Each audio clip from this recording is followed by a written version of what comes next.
Welcome back to Prairie Wings. I'm Merl, and I am back on the Corvair. Pretty excited to be working on it. And the video today, I am going to keep fairly short because I'm going to break this into a few videos. But what we're going to do is we're going to talk about getting this ECU wired up so that we can make this thing run.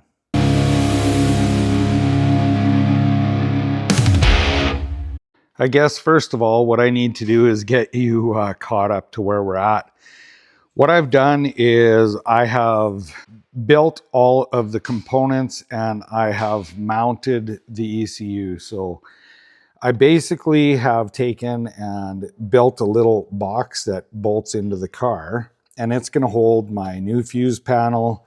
It's holding my solid state relay down in there. Those are great. I like those ones. It'd be nice if we could find some different higher amp ones, but anyways, then I have this ECU. It is a amp EFI MS3 Pro Evo, so it's a mega squirt. I have my main battery shut off on this box, so it's a nice little setup. Then I have mounted, I built some coil mounts here. They're not completely finished. I have to put some bracing on them. I have the fuel system mounted. I have the intake done. I built the throttle linkage. I really like how this turned out. It's old school cool. But what I've done is I am trying to get everything mounted on all the sensors in because that's going to help me do the layout for all of the wiring on this. Having said that, that's really cool. The biggest thing is being organized. So I'm going to show you how I get organized for doing this job, because I mean, that's a lot of wires. It looks pretty overwhelming to some people, but we just need to remember each wire has a specific job, and that's how you treat it. Okay, this job is for a customer, and what I do is I take all of the paperwork for all the components and I get them organized. Now, as I get this organized, I add it to a book. First thing though is this is the actual ECU user manual, and I print it off. This is going to the customer. It needs to stay with the car. They have this little pinout card, which is great.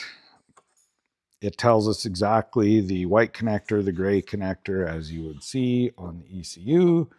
There is a white, there is a gray, and what we do, or what I like to do now, is I like to take the pinout chart and go through it and look at what all I am using, and I just write down and make sure that all the wiring I'm used is getting labeled. You can see I'm not quite done, but that is the first thing. Then when I write notes in here that I'm going to be able to erase, so I write it all in pencil. But there are also things like so this is getting a water methanol system. So I do a drawing of how this is going to be wired right in the section where it says water injection. This is a drawing of the fuse panel. I start getting organized and number the fuses, and I do all the drawings and get every single thing set up before I get in depth. The very next thing that I do is I take each individual wire, and that's going to the ECU, and I do a really quick piece of tape and put on where this wire goes to. Now, there are certain wires that as you go through, there's a ton of components that get wired to it. So I get the harness all laid out. Now, with the Mega Squirt flying lead harness, they do have writing on the wire. But when you go to actually connect this all, you're going to end up with not being able to see that. And so this is a really good way for me to stay organized on each wire. And literally you are taking this wire here that has all of these things on. I have it organized knowing where it all needs to go, but I still treat this as individual wires.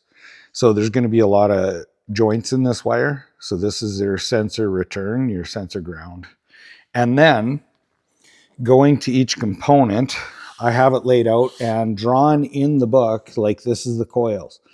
So all these white wires are in, and this is the power to all the coils, and it goes to fuse number 6.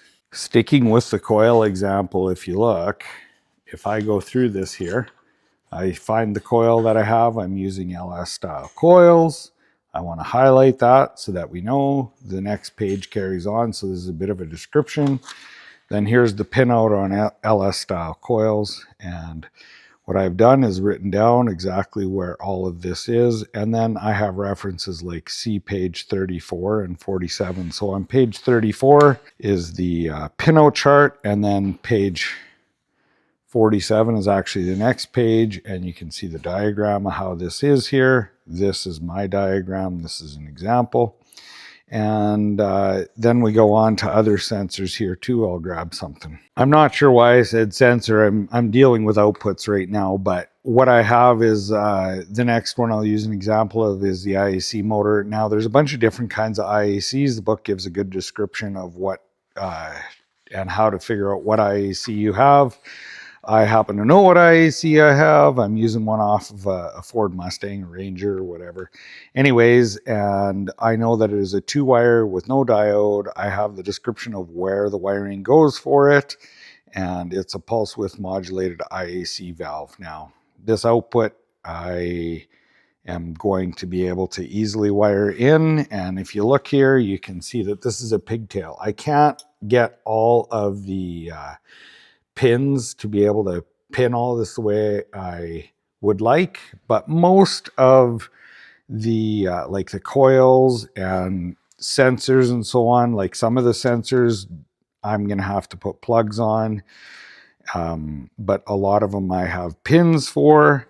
Not everything I can get the pins for, but what I want to do is have the least amount of junctions and chances for bad connections. So that's what I'm going to be doing. I'm going to break this up into some individual stuff like sensors and how we get this stuff into the computer. There are videos on how I made sensors like the crank sensor and the cam sensor. So you can check those out on how we can actually get that into the ECU.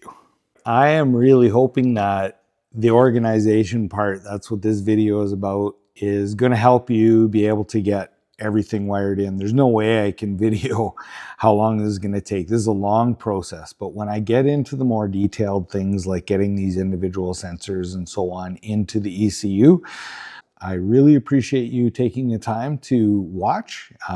If you don't mind, please like, share, subscribe. And the other thing is, ask questions. I absolutely like helping out, and if I can do that, I will. Thanks for watching.